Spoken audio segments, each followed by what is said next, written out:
8년 환란기에 일어날 세 가지 사건, 이게 오늘 다니엘서 10장을 요약하면 이 세 가지 사건에 대한 말씀의 내용이 주제가 나옵니다. 그래서 이 말씀을 가지고 말씀을 같이 나눌 때 여러분들이 집중을 하고 잘 깨달고 여러분에게 영적 부장이 되어지기를 축복을 합니다. 성경은 절대 진리라는 것을 언제든지 잊지 마시고 요한복음 1장 1절은 암송하시면서 태초에 말씀이 계시니라, 이 말씀이 곧 하나님이십니다. 성경은 절대 진리고 변하지 않고 그 다음에 잣대고 기준이고 표준이라는 뜻이에요.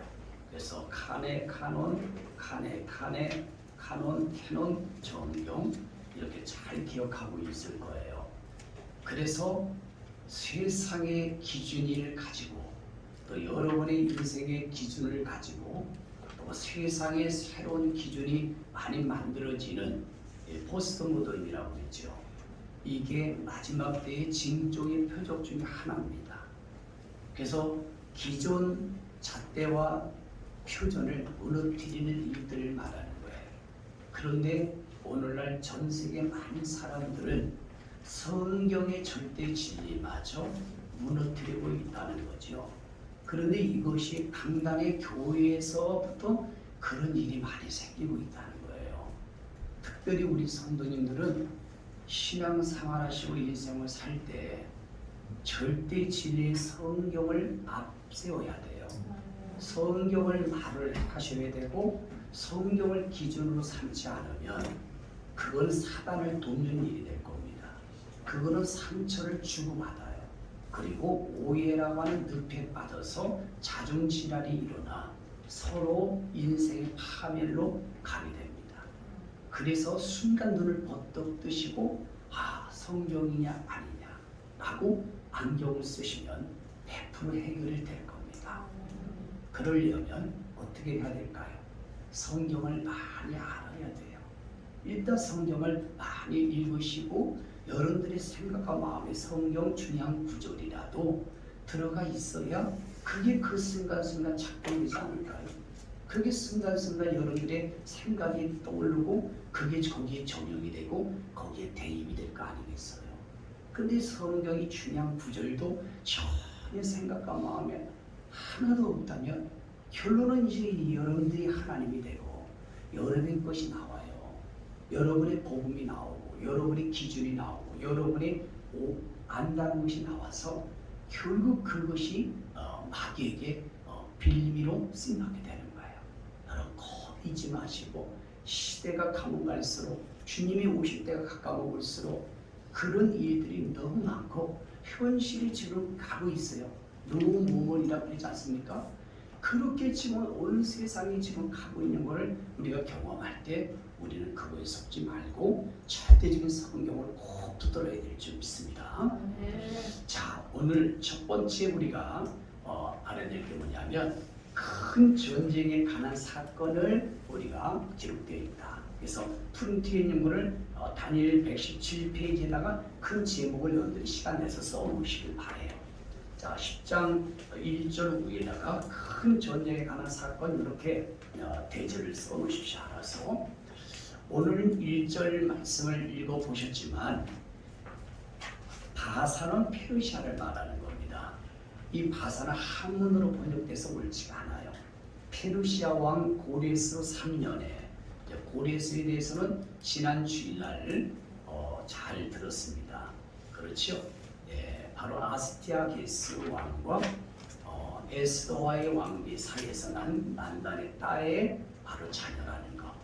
그래서 캄비센스와 같이 결혼을 해서 꿈을 통해서 나라가 다 자기 딸의 소변이 나라를 뒤엎는다고 해서 자기 남편이나 아들이 나면은 자기 나라를 뒤엎을 것이다. 그 꿈을 통해서 엄청난 고난을 받고 역경을 받고 그런 이야기를 역사를 들었습니다. 그러나 그런 것까지도 하나님이 고레스 왕을 통해서 이사야 45장의 말씀을 성취시켰고 예레미야 25장 11절 말씀을 성취시켰다는 것 잘 기억하실 줄 믿습니다.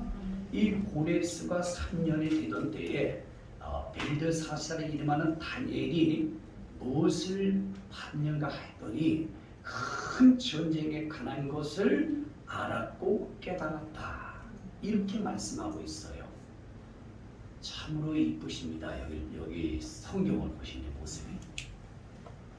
큰 전쟁에 관한 것들을 알고 깨달았다. 이것은 요한계시록의 압축이라고 보시면 돼요. 그래서 요한계시록을 알고 깨닫는 것이 그렇게 중요합니다. 그런데 오늘 다니엘이 큰 전쟁에 대해서 알았고 깨달았다고 말씀하고 있어요. 그러면 이 큰 전쟁이 뭘까? 이게 바로 다니엘서에 말하는 전쟁은 거기 프툴레미와 안티오코스 에피파네스 4세 남방왕 프툴레미, 북방왕 안티오코스 에피파네스 4세의 전쟁의 역사도 맞지만 이중 반복 예언을 적용을 꼭 하셔야 되는데 바로 이 큰 전쟁에 관한 이 환상을 알고 깨달은 예언 성취는 바로 요한계시록 요한계시록 6장부터 19장에 내에 있는 그 전쟁에서 예언 성취가 끝나는 거예요. 그러면 계시록 6장에 큰 전쟁이 뭐가 있습니까? 네, 붉은 말 전쟁. 붉은 말의 네 말의 징조 중에서 붉은 말이 있지 않습니까? 네, 그런 전쟁을 의미한다고 그랬어요. 마태복음 24장에도 미혹이 있을 것이고 두 번째 전쟁이 있으리라 표적 징조가 그거를 지금 다니엘이 알고 깨닫는 것을 지금 우리에게 말씀하고 있는 겁니다. 그러면 다니엘과 계시록 차이는 몇백 년, 700년, 800년 차이가 나는데도 하나님의 말씀이기 때문에 일맥상통하는 거예요. 어떻게 다니엘이 인간적으로 보고 사도 요한이 인간적으로 봤다면 말씀이 같을 수가 없지요. 같으면 이건 귀신이지. 그래서 하나님이 보여주시고 하나님이 기록했기 때문에 같은 거예요. 수천 년이 흘러도 말씀은 다 짝이 맞아요. 왜 그럴까요? 하나님의 말씀이기 때문에 그렇습니다. 그리고 이 큰 전쟁은 바로 다섯째 나팔로 연결이 돼서 무중에서 황충이 나와서 황충 5개월 환란의 전쟁으로 이 큰 전쟁을 의미하는 거예요. 그러다가 5개월 환란의 전쟁이 딱 끝나면 전 3년 만에 끝나서 후 3년 만에 시작될 때 여섯째 나팔이 딱 시작이 되지 않습니까? 그것이 제3차 핵전쟁으로 연결이 되는 큰 전쟁에 관한 것을 알고 깨달았다. 그리고 마지막에 이 전쟁은 언제 끝나느냐? 계시록 16장 바로 여섯째 진노 대접의 아마겟돈 전쟁에서 이 큰 전쟁에 관한 것은 예언 성취가 끝나는 거예요. 그러면 하나님은 왜 이렇게 무서운 큰 전쟁을 다니엘을 통해서 알고 깨닫게 해 주셨을까? 그리고 이 말씀은 지금 현재 우리에게 하시는 말씀인 것을 기본적으로 아시죠? 모든 성경은 역사적인 말씀이든 이스라엘을 모델로 쓴 것뿐이에요. 그게 전 세계 모든 사람들에게 지금 우리에게 하시는 말씀으로 여러분들이 받아들여야 성경을 보는 눈이 제대로 된 거다 이 말입니다. 그래서 우리에게 지금 큰 전쟁을 지금 가난 것을 알 때 지금부터 바로 그 아마겟돈 전쟁까지의 예언 성취가 우리에게 빠르게 지금 다가오고 있다는 것을 분별하셨으면 좋겠습니다. 그러면 왜 이런 큰 전쟁이 하나님이 허락하실까? 이게 더 중요하단 말이에요. 하나님은 사랑의 하나님이고 인격의 하나님이기 때문에 모든 사람을 구원받기를 원하시는 분이기 때문에 이런 큰 전쟁을 일으킬 이유가 없습니다. 이런 큰 전쟁을 허락할 이유가 없지요. 그런데 왜 이렇게 성경에 하나님 큰 전쟁에 관한 것을 허락을 하시냐 이 말이에요. 그 하나님의 의도와 섭리와 경륜의 역사관이 뭡니까? 그거는 이스라엘 백성들을 중심으로 하여 많은 세계의 백성들이 하나님을 하나님으로 알지 못하는 거예요. 그리고 우상과 마귀에서 묶여서 돌아서지 않는 거예요. 순종을 하지 않는 것입니다. 이게 이사야서 1장 3절에 보니까 소도 임자를 알고 나귀는 그 주인의 부유를 알고 이스라엘은 알지 못하고 나의 백성은 깨달지 못하느냐. 그리고 결국 소와 여기 보니까 나귀보다도 못하다는 거예요. 마치 이곳은 우리에게 하신 말씀이죠. 이스라엘이 모델이에요. 꼭 그렇게 성경을 보셔야 됩니다. 소와 나귀보다 못한 사람들이기 때문에 주인 대신 하나님을 알아보지 못하는 거예요. 그래서 하나님이 슬프다. 이 범죄한 나라요. 이렇게 말씀하고 있죠. 이사야서 1장 4절에. 그리고 행악한 종자요. 종자가 소와 나귀보다 못한 종자라는 뜻이에요. 하나님을 알지 못하고 하나님을 알아보지 못하고 깨달지 못하는 사람은 이 종자가 행악의 종자입니다. 그리고 부패한 자식으로다. 자식은 부모를 알아요. 소도 임자를 알건만 그들이 여호와를 버렸어요. 그리고 하나님을 거룩하신 하나님 만유리 여겨 멀리하고 물러가도다. 바로 이것 때문에 큰 전쟁을 하나님이 허락하신다. 그래서 이사야서 5장 1장 5절에 보니까 그래도 돌아서지 않으니까 하나님께서는 어떤 사랑의 방법을 쓰시느냐. 읽어볼까요? 시작. 너희가 어찌하여 매를 더 맞으려고 폐역을 거듭하느냐. 온 머리는 멍들었고 온 마음은 피곤하였으며. 하나님은 큰 전쟁을 통해서 매를 더 든다는 거예요. 그런데도 주인을 알아보질 않아요. 우리 인생의 주인이 누굽니까? 우리를 만드신 창조주 하나님 아니겠습니까? 그래서 예수님을 주여라고 부르잖아요. 그게 예수님은 나의 인생의 주인입니다. 이런 고백입니다. 그래서 신앙 고백이에요. 그게. 그것이 직접 우리가 순종으로 표현되는 게 11조라고 그러잖아요. 신앙 고백이라고 11조 본문에 써 있잖아요. 하나님이 내 인생의 주인이고 예수님이 나를 위해서 십자가에 죽으시고 하나님 나를 창조했기 때문에 나의 인생의 모든 주인은 하나님이시다. 소도 임자를 알건만 나귀도 그 구유를 알건만. 근데 어찌 세상의 사람들은 창조주 되신 그 하나님을 알지도 못하고 깨달지도 못하고 그 창조주 하나님과 구세주 하나님 또는 심판주 하나님, 재림주 하나님을 왜 그걸 누리지 못할까? 그 하나님을 고백하지 못할까? 그래서 하나님은 그들이 창조주 하나님, 구세주 하나님, 심판주 하나님, 또 강림주, 재림주 하나님을 만날 수 있도록 그 통로가 큰 전쟁에 관한 것을 허락하셨다. 이게 첫 돼지의 핵심이에요.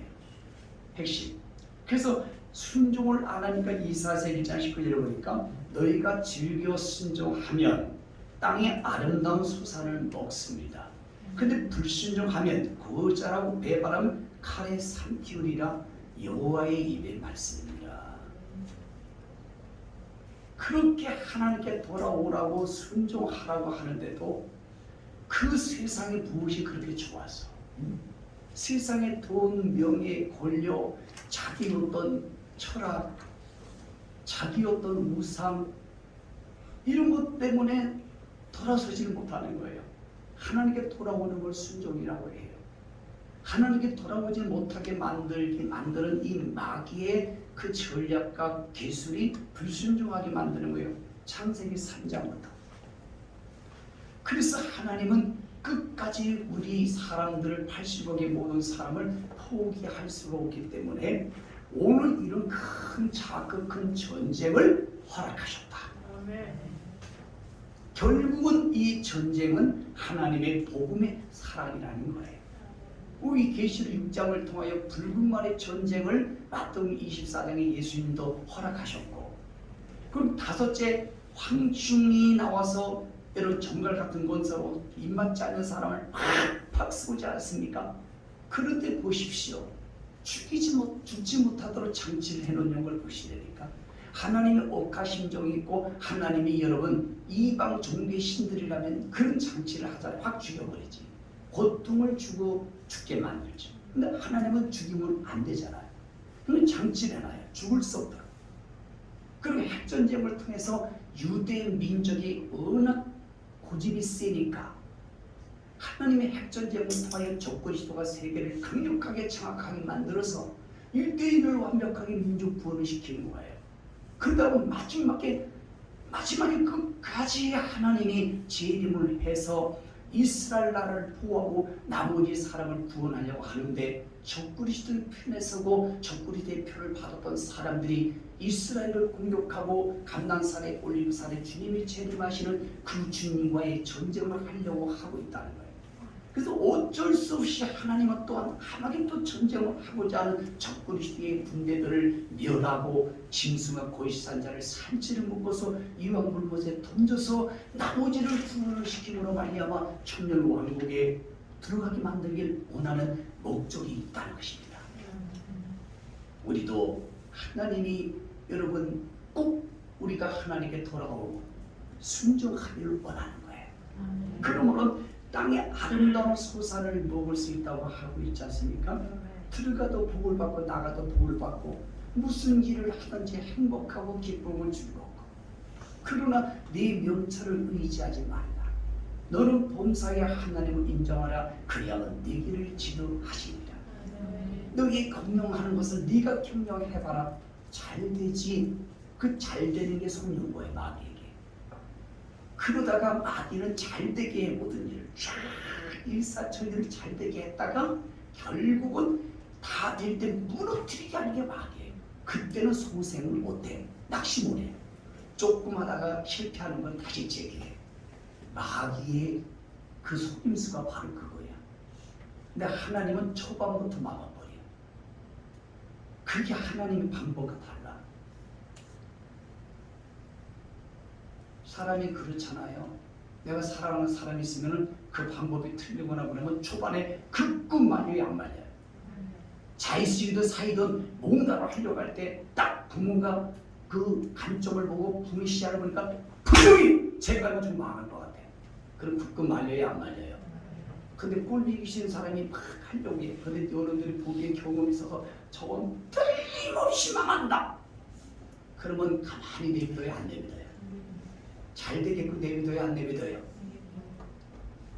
차이점이 뭔지 아십니까? 일이 쭉 잘 되다 끝에서 바벨탑처럼 무너지면 회복 불가능해요. 근데 오늘날 인생을 살아가는 모든 사람들은 자기 꾀를 가지고 자기 명철을 의지해서 막 하던 분들이 내 눈에 너무 많이 보여. 목회도 그래. 결국 잘 됩니다. 잘 될 때 조심하셔야 돼요. 저도 마찬가지예요. 잘 될 때.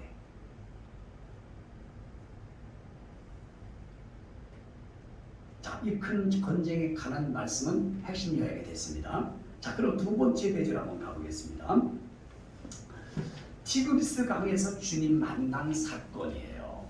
이게 10장 4절 말씀에 기록이 되어 있는데 읽어보실까요? 시작! 첫째 달 24일에 내가 힙데겔이라는 큰 강가에 있었는데, 여기 힙데겔은 바로 티그리스 강을 의미하는 겁니다. 이라크 지역에 보면 갈대아 우리에 보면은 한쪽에는 유브라데스 강, 하나 티그리스 강이 이렇게 흘러가죠. 예, 그 힙데겔을 티그리스 강이라고 하는 거예요. 거기 큰 강가에 바로 다니엘이 있었는데 누구를 보느냐? 이제 5절부터 쭉 보면 한 장 더 넘겨서 거기서 다니엘이 티그리스 강가에서 예수님을 만나는 거예요. 10장 5절의 말씀 보니까 그때에 내가 눈을 들어본 적 한 사람의 세마포 옷을 입었고 허리에는 우바스 순금띠를 띄었더라. 이 세마포에 승급되는 것은 예수님의 왕권을 의미하고요. 그래서 세마포를 받으면 정결, 신실, 충성을 의미하는 거예요. 요한계시록에 보니까 여러분 큰 세마포와 우바스 순금을 가지고 오신 분은 예수님으로 성경에 다 묘사가 돼 있어요. 그러니까 예수님을 지금 다니엘이 지금 만난 사건이에요. 우리도 만나고 싶어요. 오늘도 이렇게 말씀 가운데 이거 슬금띠와 세마포옷을 입은 예수님을 꼭 만나기를 축복합니다. 그런데 또 어떤 예수님을 만나느냐? 6절에 보니까 시작. 그의 몸은 황금 같고 그의 얼굴은 번개빛 같고 그의 눈은 햇불 같고 그의 팔과 발은 빛난 금과 같고 그의 목소리는 무리의 소리와 같더라. 여러분 요한계시록 1장에서 사도 요한이 예수님 만난 거하고 똑같은 단어예요.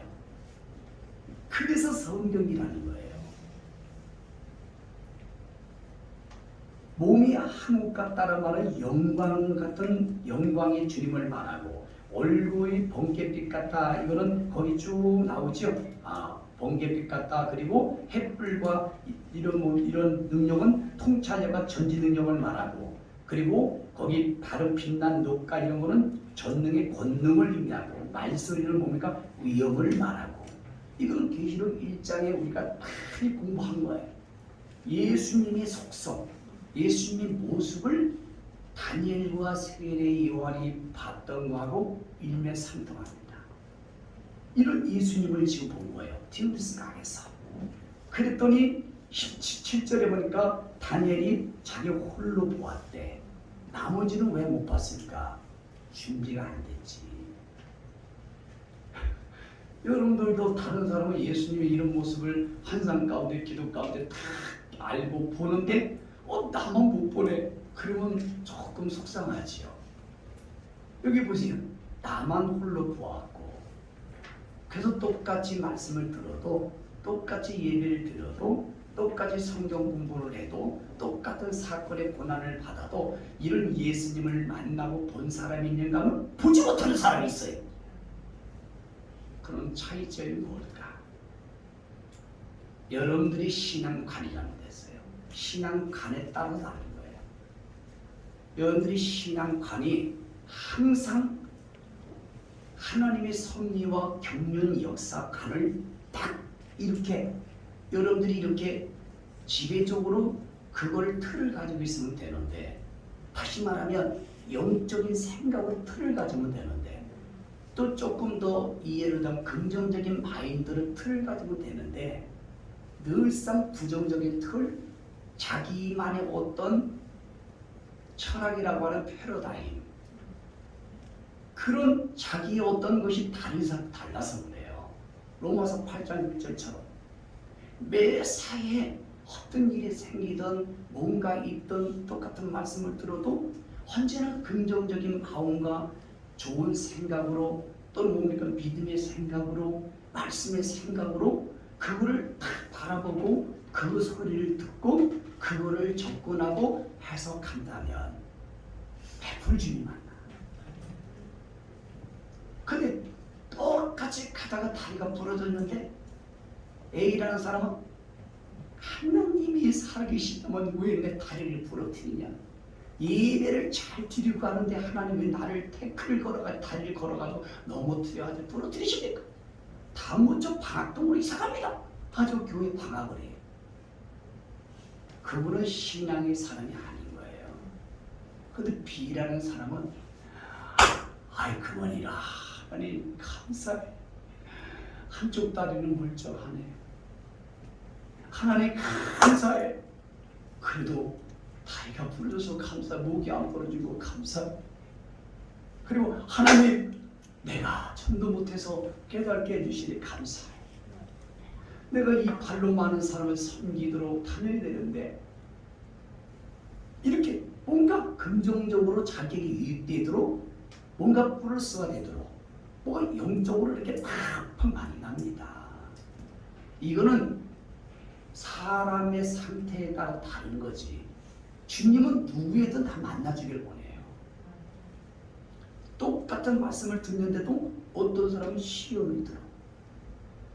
똑같은 똑같은 말씀을 듣는데도 어떤 사람은 너무너무 은혜를 많이 받아요. 왜 그럴까? 여러분들이 마음가짐이 달라서 그래요. 길가의 밭, 돌짝밭, 가시밭, 이 사람은 좋은 밭이야. 똑같은 담임 목사의 책망을 받아도 그 사람은 살아남아. 고맙습니다 목사님. 깨달았습니다 목사님. 고맙습니다. 이런 분이 있어. 근데 한 사람은 삐져. 그런 분들은 호박죽을 많이 먹어야 돼. 상태는 뭘까? 하나님도 한 분, 담임 목사도 한 분. 똑같은 권한이야. 왜 달라요 상태가? 똑같이 여러분 티브리스 강에 포로들이 다 있어. 유대인들이 지금 포로로 다 똑같은 상황이야. 근데 왜 다니엘에게만 봅니까? 다니엘에게만 여러분 예수님이 이런 모습을 보고 나만 홀로 보았고 다니엘 잘하고 있네. 그렇게 보는 건 아니고 왜 다른 사람 못 봅니까? 여러분들은 똑같은 교통사고 났어요.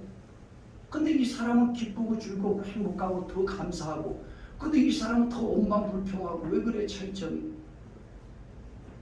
여러분들의 신앙관이 잘못된 거예요. 그건 마음밭이 지금 틀린 거예요. 늘 신앙생활 하던 생각이 패러다임이 다른 거예요. 그래서 하나님은 그래서 그 사람에게 자꾸 그 인생의 전쟁을 허락하는 거예요.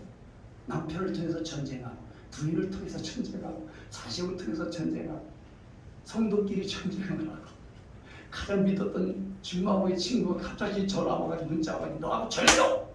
이리 전쟁해버리고. 이유는 간단해. 하나님 나를 사랑한다는 거예요. 하나님 나를 버리지 않았다는 거예요. 하나님 나를 갖다가 쓰시겠다는 징조입니다. 욥을 보십시오. 욥과 아내를 비교해 보시려니까 똑같이 신앙생활을 했는데 욥은 하나님을 찬양하고 하나님을 영광 돌리고, 주신 것도 하나님이요 거듭난 것도 하나님이니 하나님 찬송과 영광을 받으세요. 학층까지 나옵니다. 친구끼리 고난입니다. 근데 그 부인은 뭐라고 해요? 이래도 하나님을 경외하고 순전시키는 하나님을 욕하고 저주하고 죽으라. 상태가 달라요. 결과가. 환경은 같은데 여러분 사울과 다윗도 보세요. 환경이 똑같은데도 사울은 늘 마귀적인 생각을 해요. 다윗은 환경이 더 어려운데도 늘 하나님의 은혜로 영의 생각으로 늘 말씀의 생각으로 가니까 더 승리하더라고요. 근데 사드락과 메삭 여러분 또 그 아나니아 삽비라는 부부인데 생각이 또 똑같은 부정적으로.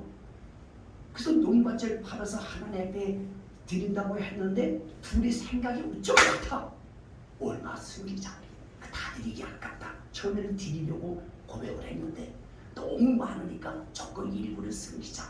둘 중에서 부인이든 남편이든 둘 중에 이게 의견이 통일이 안 됐다면 됐을 거예요. 통일이 마귀적으로 통일이 된 거야. 그래서 얼마나 숨겼다가 두 부부가 한 날에 죽었습니다.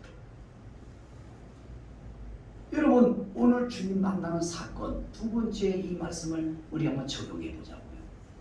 저는 목회를 34년 해보면서 좋은 환경 가운데는 늘 두려운 마음이 생기고, 고난과 역경과 제 인생에 넘어진 일이 생기고 태클이 걸리고 가슴이 아프고 모든 일이 있을 때마다 정말 주님 만나는 일이 너무 많아. 그래서 로마서의 말씀에 보면 죄가 많은 것에 뭐가 많다고요? 은혜가 많으니라. 고난이 많을수록 영광도 크는 법. 그래서 고난이 내게 유익입니다. 고난 당한 것이 내게 유익입니다. 여러분 좋은 환경 가운데 이런 예수님을 여러분 알고 깨닫고 예수님을 볼 수 있는 일이 더 많을 것 같지요? 안 그렇습니다. 힘들고 어렵고 낙심되고 우려싸움을 당하고 막 실패하고 좌절할 때, 이럴 때 주님 만날 수 있는 확률이 엄청나게 많은 거예요.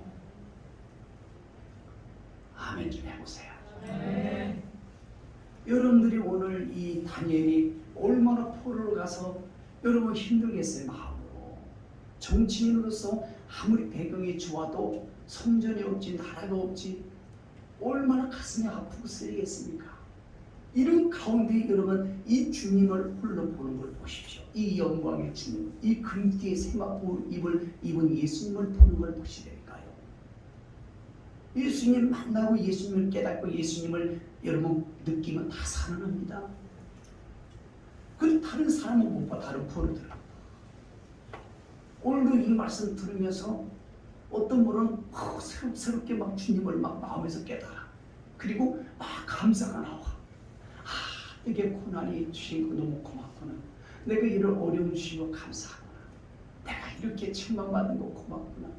내가 가정이 이렇게 물질적으로 어려운 거 참 감사하구나.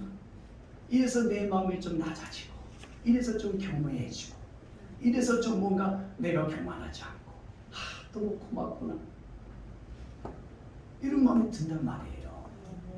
근데 지금은 이 말씀을 같이 나누면서 아무 생각이 없는 분도 있을 거예요. 아마. 그리고 반대로 그래도 고난은 싫습니다. 이런 분도 있을 것이고. 그러면 차이점이 어디 있느냐? 다니엘은 늘 주님을 만나기를 사모했고 그 하나님의 성전을 그리워했고 고향을 그리워했고 하나님의 일이 되어지는 걸 늘 그리워했고 이 여러분 영적인 근심 걱정이 사로잡혀 있었다는 겁니다. 그리고 언제든지 그 생각과 마음의 마인드가 영적이었고 긍정적이었고 늘 여러분 후덕했다는 거예요. 그런데 나머지 포로들은 늘 자기 먹고 사는데 앙앙대고 토닥토닥거리고 그저 뚝뚝거리고 그냥 먹고 자고 이렇다는 거죠. 오늘도 똑같은 상황이고 또 가면 갈수록 교회와 신앙생활에 엄청난 핍박과 박해가 오는데 이럴 때 여러분들은 두 가지예요. 더 영적으로 힘을 발휘하는 사람이 있는가 하면 더 두려움에 사피고 낙심하고 더 시험거리고 늘붕일로 가는 사람이 있어요. 고난이 오고 기독교에 막 박해가고 핍박이 오고 예배를 못 드리고 교회를 문 닫게 만들고 막 담임 목사들 막 감옥에 쳐놓고 이럴 때마다 막 다 깨고 기도하고 막 감사하고 더 좋은 길로 가는 부류가 있다니까요. 요한계시록 22장 11절처럼 다 거룩하고 경건히 가는 부류가 있지만 그런 상황이 올 때마다 더 넓은 길로 막 쭉쭉처럼 아이고 나 살려라 나만이라도 살아야지라고 이렇게 넓은 길로 날아가는 사람이 있다 이 말입니다. 오늘도 여러분 이 말씀을 앞에 두고 우리도 다니엘처럼 이렇게 예수님의 원대한 이 위엄한 평화한 빛나는 영광의 주님을 꼭 여러분들이 만나시기를 축복합니다. 그 다음에 8절 말씀을 보니까 읽어볼까요? 시작. 그러므로 나만 홀로 있어서 이 큰 환상을 볼 때에 내 몸에 힘이 빠졌고 나의 아름다운 빛이 변화해 썩은 듯하였고 나의 힘이 다 없어졌으나 자, 오늘 성경 말씀을 보세요. 다니엘이 여러분 세마포옷을 입고 빛나고 눈이 빛나고 녹과 같은 주님을 다 디오리스강가에서 만났습니다. 그 만났을 때 다니엘이 우와 그래도 말해요. 네가 대단합니다. 내가 말이죠 주님 만났습니다 여러분. 이래 봐도 내가 주님을 디오리스강에서 만났어요. 당신들은 하나도 못 만났죠. 이렇게 펄펄 살아납니까? 펄펄 자가 살아납니까? 펄펄 힘이 납니까? 오늘 성경은 사도 요한하고 똑같아.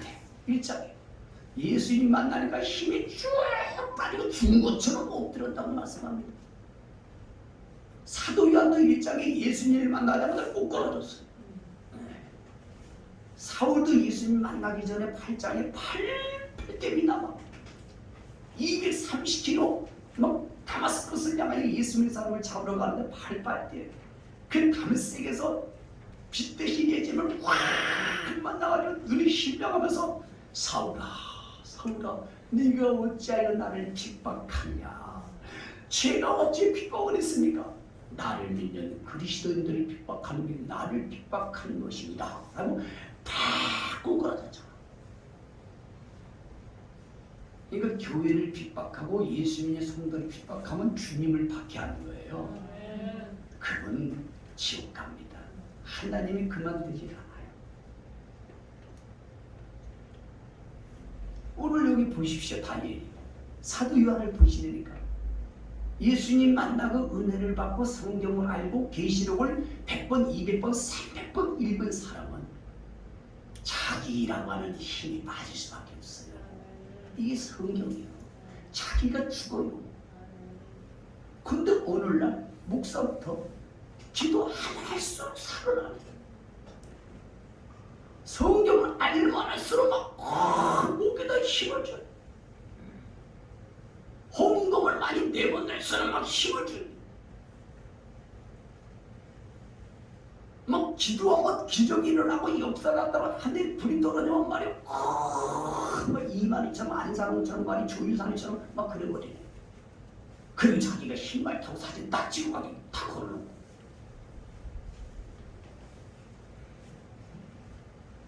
조금 교회에서 뭔가 영향력을 끼치고 조금 교회 사이즈가 크고 조금 뭐가 대단하게 돈 있고 뭐 그러면 제일 먼저 힘이 들어가는 게 뭐냐? 바꿔 모든 걸 바꿔 모든 걸 바꿔 이정은의 노래를 그렇게 사랑해.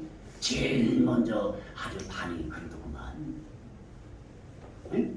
그래서 나중에 다 바꿔 식구들 자기도 바꿔 남편 아내도 다 바꿔버릴까? 힘이 빠져야 되는 거예요. 여기 보세요. 다니엘과 사도 요한은 분명히 주님 만나서 꼬꾸라지고 힘이 빠지고 죽은 것처럼 됐다고 했어요. 우리 속에서 겸손의 예수님의 속성과 성령의 9가지 열매를 팍팍 살아나야 돼. 그런데 나머지 우리의 교만, 자, 시기 질투, 혈기, 자기 자랑하는 거, 이거 힘이 빠져야지.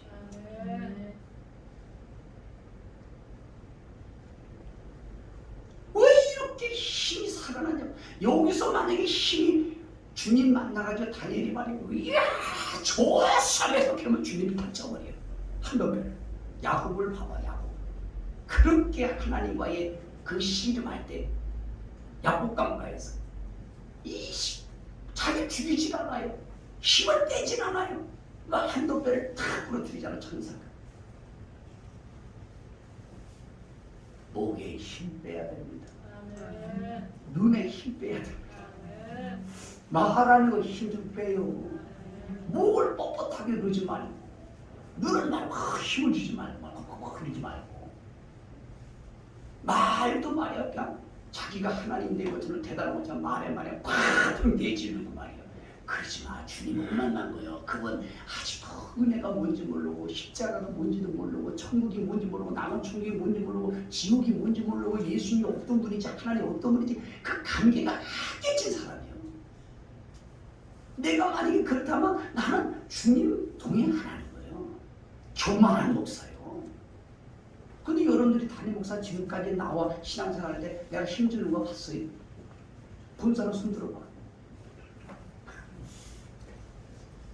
내가 오늘 아침에 베란다에서 뭐 일을 하는데 말벌 큰 한 마리 뒤에 서 있는 거예요. 그래서 그걸 다 봤어요. 그리고 마음에 어떤 마음이 드는 줄 알아요? 그래, 저것도 생명이지. 하나님이 저 말벌도 만드셨지. 그래, 죽이지 말자. 처음에 그런 마음이 드는 거야. 그럼 내가 그래서 힘이 빠진 거야. 주님의 은혜가 있었다는 거야. 근데 내가 거기다가 다 놓고 주님의 은혜가 없고 그런 생명의 존중을 하나님 만드셨다는 이런 말씀의 속에서 작동해야 된다면 돌아서자마자 그냥 신발 이 몸에가 쓰레빠를 탁 잡았을 거야. 그런데 조금 있다가 생각이 바뀌는 거예요. 왜 바뀌는지 아세요? 얘가 자꾸 나가 좋다고 가까이 오는 거야. 그 말벌 큰 일 있잖아요. 아니 가만히 붙어 있으면 되는데 자꾸 나 있는 데서 가까이 와. 얘가 나한테 우연적인 그런 느낌이 와. 그래서 갈등이 생겼어. 오늘 아침에 그 말벌 때문에 갈등이 생겼어요. 하나님 그 참아야 됩니까? 말해야 됩니까? 생명도 얘도 살기 위해서 나왔는데 나를 위협하지 않으면 내가 공격할 이유가 없는데 얘가 자꾸 가까이 오네요. 자꾸만 가까이 와. 자꾸만 또 그래 어쩔 수 없이 하나님이 죽여. 이래가지고 빛을 탁 때렸더니 한 방에 죽더라고. 그래서 내가 그 말벌한테 그랬어요. 미안해. 네가 나한테 위협적으로만 안 했으면 너 안 죽었어. 그리고 또 깨달아 주셨어. 마귀가 고난이 사람이 나한테 지옥 갈 만한 위협이 되지 않으면 공격하지 마. 아시겠어요? 그 깨달음이 탁 오더라고. 근데 내가 벌한테 미안하다고 했어. 근데 네가 나한테 공격적인 위협만 되지 않으면 내가 널 죽이지 않았는데. 그리고 영적으로 깨달음이 탁 오는데 내가 그 순간 주님 만난 거잖아. 아, 사람이든 고난이든 마귀든 내가 나한테 막 죽을 정도의 위협이 아니면 내비두자. 기다리자. 그냥 품자. 배려하자. 그러면 알아서 날아가. 알아서 해결돼요.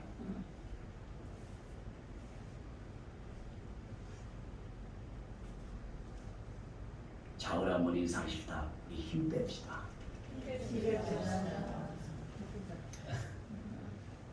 힘을 빼야 돼. 여러분, 우리 여전들 회장이 수영을 제일 잘하는 게 있어요. 근데 바다에 가면은요, 누워서 둥둥 떠다니면서 얼마나 편하게 수영을 잘하는지 몰라. 근데 나는 누웠다 하면 쭉 들어가.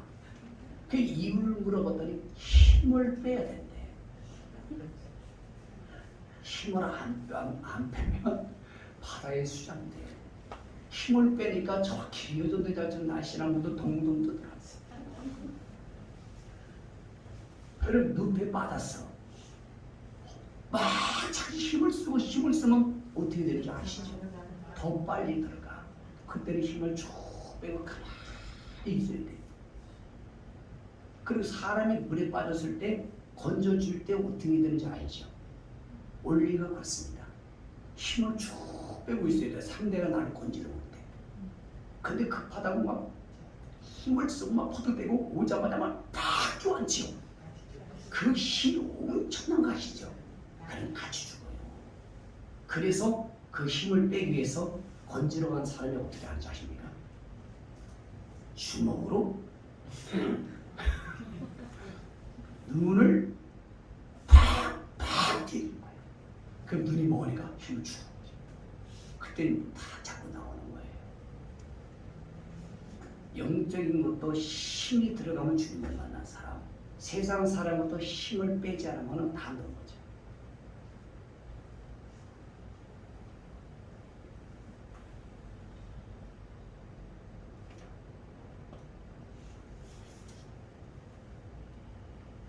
자, 힘을 뺐을 때 하나님 보십시오. 겸손할 때 낮아질 때 주님을 늘 만나고 늘 편안하고 기다릴 때 주님은 어떻게 하시면 없어요. 반응을. 자, 10절 시작. 한 손이 있어 나를 오르만지기로 내가 떨었더니 그가 내 무릎과 손바닥에 땅에 닿게 일으키고. 보십시오. 다니엘이 주님을 만나자마자 힘이 쭉 빠지고 이제 누웠어. 그때 주님이 오셔서 여러분 다 만들어주잖아요. 아주 그냥 잠이 들었어요. 아예 기절했다는 거예요. 그랬더니 주님이 와서 얼음 만져주시잖아. 주님이 얼음 만져주시는 분은 18절에도 뒤에 또 나와.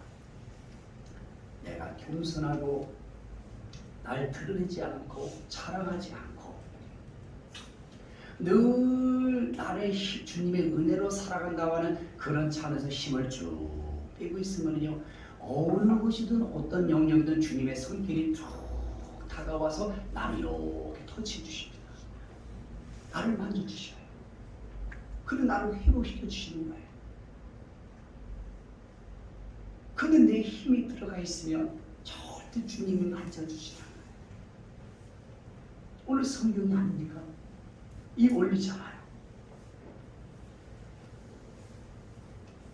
그래서 이런 사람하고 10절 11절에 뭐라고 하는가 보세요. 시작. 내게 이르되 큰 은총을 받은 사람 다니엘아, 내가 내게 이르고 말을 깨닫고 일어서라. 내가 내게 보내심을 받았느니라 하더라. 그가 내게 이 말을 하니 내가 떨며 일어서리. 보세요.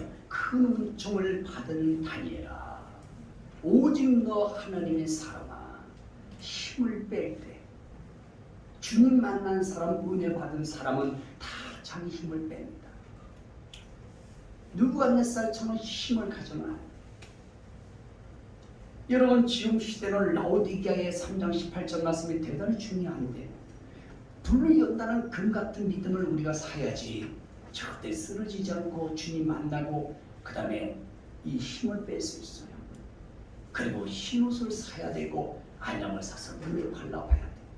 이럴 때 이런 사람은 늘 주위에 있는 사람뿐만 아니라 하나님까지도 너 주여 하나님의 사람아, 너 은총 받은 사람, 이렇게 인정하는 거예요. 은총이 뭡니까? 하나님의 사람이라는 거예요. 하나님의 방법으로 사는 걸 말해. 말씀으로 사는 거예요. 오직 의인은 믿음으로 사는 것을 은총 받은 사람이라고 합니다.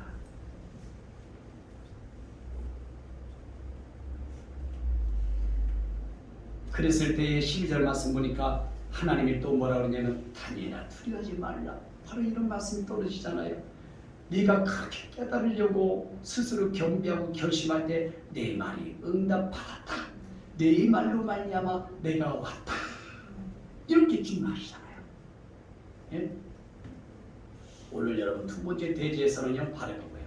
티그리스 강에서 예수님을 만났던 다니엘, 사도 요한처럼 우리 모든 걸 내려놓고 나의 판본론을 내려놓고 교만을 내려놓고 오직 주님의 은혜로 주님 방법으로 영적인 생각으로 주님의 마음으로 살아가는, 그래서 이 현실의 환난을 뚫고 나가는 나와 여러분 되기를 축복합니다. 그 다음에 세 번째, 이제 마지막 후 3년 만에 당할 사건으로 오늘 10장이 마무리가 됩니다. 자, 이 말씀은 13절에 기록이 되어 있어요. 13절, 14절을 읽겠습니다. 시작. 그런데 바사 왕국의 군주가 21일 동안 나를 막았으므로 내가 거기 바사 왕국의 왕들과 함께 머물러 있더니 가장 높은 군주 중 하나인 네가 이리 와서 나를 도와주므로, 그 다음에 14절 시작. 이제 내가 마지막 날에 내 백성이 당할 일을 내게 깨닫게 하려 하노라. 이는 이 환상이 오랜 후의 일이더라. 보십시오. 오늘 다니엘이 20일 동안에 페르시아 왕의 군주가 막아버려요. 하나님께 이렇게 주님 만나고 기도하고 몸부림치고 할 때에 그 일을 자기 백성들에게 또는 이 일이 진행되지 못하도록 바로 이 페르시아 왕 군주라 할라 군주라는 말은 마귀를 의미하는 거예요. 다시 말하면 저를 보세요. 각 나라를 담당하는 마귀가 있고 그 다음에 지역을 담당하는 마귀가 있고 각 교회마다 마귀가 특성이 틀려요. 각 사람에게 접근하는 마귀가 틀리다는 거예요. 예컨대 시골 가면 꼭 사람 죽은 장소에 사람이 맨날 죽어가는 거 아십니까? 그리고 물에 빠진 장소에 그 시골 가면 물에 빠져 죽지요. 그 많은 시골 사신 분들은 그 경험하셨죠. 바로 그런 차원이에요. 이 말씀이. 페르시아의 군주, 헬라의 군주가 막았다. 이거는 바로 각 지역을 담당하는 사단 마귀가 바로 방해한다는 거예요. 그래서 여러분들이 게하산이나 까치산이나 히말라야 산이나 하여튼 그래 백두산이나 산마다 딱 가면 영적인 그 느낌이 달라. 게하산은 지금 매일 기도를 많이 쌓아가지고 꽃이 확 펴지고 게하가 흐른 듯이 무슨 기도 많이 쌓고도 그 산에 올라왔다 가신 분들은 다 건강하고 은혜 받을 것 같아요. 근데 중도의 곡한 동네에서 목회할 때 아차산이 있어. 아차면 살고 아차면 죽어. 이 아차산이 있는데요, 저녁마다 이 사람께 성도들 데리고 막 설교를 다녔어요. 그러면 무당들이 와서요 막 한쪽에 막 구슬합니다. 그러면 우리도 한쪽에서는 막 쥐야 기도하면은 한쪽에서는 무당이 막 땡가를 또 치는 거예요. 그러면 우리 더 기도를 세게 막 쥐여 저 무당도 불러가게 해주시고 그러면 얘네들도 열받아가지고 말이야 으쌰 막 드드드드 그리고 막 싸웁니다. 그리고 결국 우리가 이거예요. 에이 그리고 내려가 버려요. 그런데 그 산은 그 영적인 걸 점령하니까 그 산의 특성은 있어요. 아차산은요 지혜를 주신 산이더라. 산마다 기도해 보면요, 지혜가 임하는 산이 있고, 그 다음에 마음에 평강을 주는 산이 있고, 막 능력 주는 산은 어디냐면 저기 삼각산이 능력을 주는 산이야. 삼각산 정말 기도 많이 내려갔는데요, 삼각산 그 정상까지 오면 거기 막 능력이 능력이 막 산마다 달라요. 산마다. 그게 뭐냐? 그 산마다, 지역마다, 강마다, 그 다음에 모든 인명목대들이 4대강 강을 갖다 싹들이 청소해버리죠. 그러니까 그걸 담당했던 무당 귀신들이 싹 떠났다 그러잖아요. 수만 개의 귀신들이, 마귀들이. 이걸 지금 페르시아 군주, 헬라 군주라는 뜻이에요. 그러니까 여러분들이 어디를 가든지 항상 먼저 손들고 방언 기도하고, 먼저 명령 기도하고, 그 지역을 점령하는 게 중요해요. 보세요. 다니엘이 20일 동안을 막 못 가는 거예요. 이거 막혀가지고. 이 복음을 전하고 마지막에 전쟁이라든가 이걸 막 전해야 되는데 뭐 막아서 못 가게 하는 거예요. 21일 동안을 막 거기서 막 전쟁 근무하는 거예요. 그러다가 이제 미가엘이 와서 도와주는 것이 본문에 나온단 말이에요. 그러니까 여러분들도 기도할 때 뭔가 막아. 항상 어디 산기도할 때, 집에 갈 때, 운전할 때 항상 막연되니까 얘네들이 마귀가. 그때 우리는 예수 이름을 명령하고 공격하고 청소를 하고 출발하는 거야. 그 길을 열어놓고 가는 거야. 그런데 사람들은 이런 영적 원리를 인정을 안 하니까, 이런 성경의 원리를 모르고 또 인정을 안 하니까 매일 그냥 자기 인본주의로 그냥 해버려. 에이 뭘 기도하고 목숨 기도 안 하면 뭐가 원치잖아. 어디 놀러 가서 기도 안 하고 하면 놀아봐. 다리가 뭔가 다쳐요. 놀이애들하고. 또 어떤 사람은 여러분 그 뻥치기 미나토 하다가 600 치면서도 사도신경하고 한대. 난 들었어요 직접. 그럼 나도 주기도 못한데, 그러고 나면 그 미나토가 되게 은혜스럽다고 하더라고. 그냥 그건 아니지. 그건 그 사람은 그렇게 적용해서 좋을지 모르지만 그건 조금 거시기한 것 같고, 그런 무엇이든지 항상 하나님을 인정하라. 그래야 내기를 기도하시냐. 없는 일도 만들어주겠다는 본문에 마스크 쓸 때도 나도 계속 쓰거든요. 쓸 때마다 주여 입 조심하겠습니다라고 써보십시오. 마스크가 행복합니다. 근데 나중부터 그렇게 합니까? 잘 못하지. 그러니까 지역에 집에 들어가서는 마찬가지야. 애들 방에 딱 들어가서 방언으로 다다다다다닥 해버리는 거예요. 청소를 해줘야 돼. 끔찍하게 이상한 사람 다 인나서 기도하는 거예요.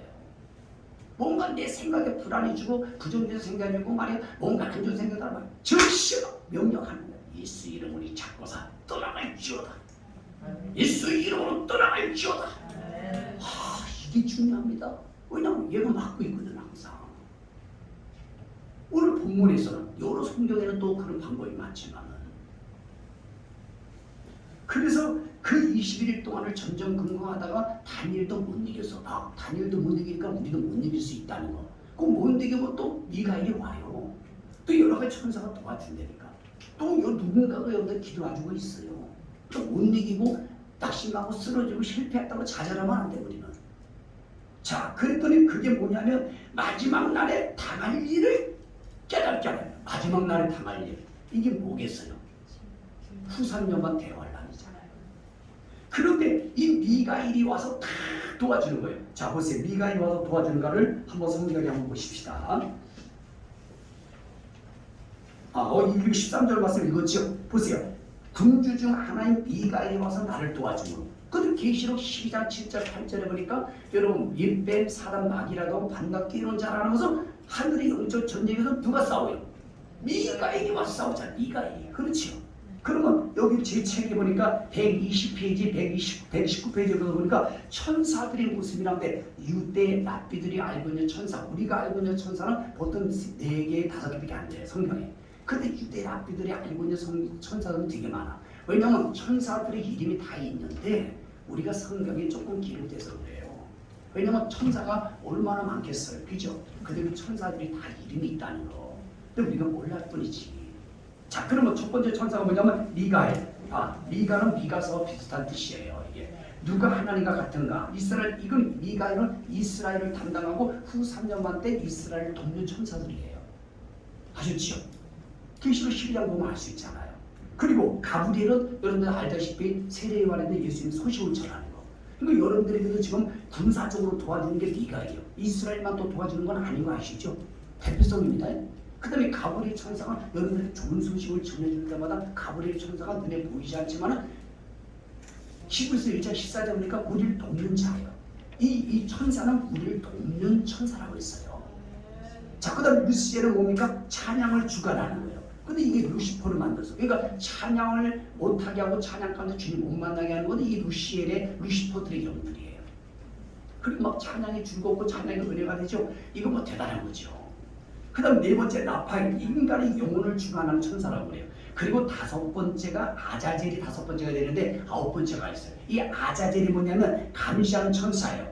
그래서 하나님이 야 인간들이 뭐 하나 감시하거라 그랬더니 아이고 사람들의 딸들을 아름다움을 보고 창세기 1장에 데리고 강제로 결혼해서 아내를 하여 내 피를 낳더니 13.5m 아파트 7층 높이의 자식들이 낳았더라. 그때 천사들이 다섯 번째 아자젤 천사입니다. 그 다음에 여섯 번째는 우리의 우주운행과 지구의 기상을 주관하는 천사예요. 그래서 여러분 사사기에 보니까 천사가 별들이 막 다니면서 도와줬다고 그러잖아. 그죠? 그 다음에 라브에는 세계와 빛의 천사를 감시하는 천사고, 사라카에는 영혼들이 죄짓지 않도록 도와주는 거. 바로 이런 천사가 우리를 도와줘요. 그리고 레미엘 최후의 심판된 부활을 담당하는 천사입니다. 이런 걸 유대 랍비들이 정말 집중적으로 공부할 때 이런 것들이 다 나온단 말이에요. 이거 여러분들이 참조하셔서 이런 천사들이 하는 역할을 알고 이 천사를 향하여 우리가 명령할 수 있어요, 없어요? 쉽게 말하면 이거잖아요. 우리 만약에 인간의 영혼을 잡으면 라벨 천사야 내 영혼을 지금 붙들어라.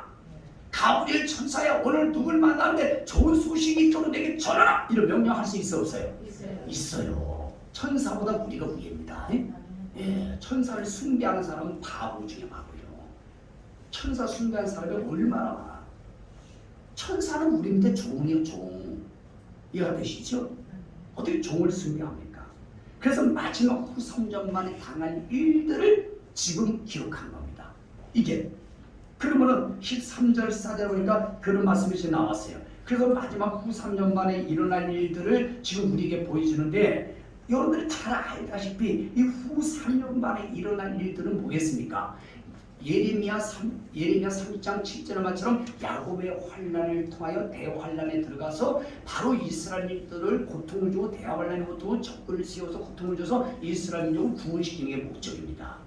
그러면 마지막 날에 당할 일이 다니엘서 12장 1절입니다. 전무후무한 환난 마태복음 24장에도.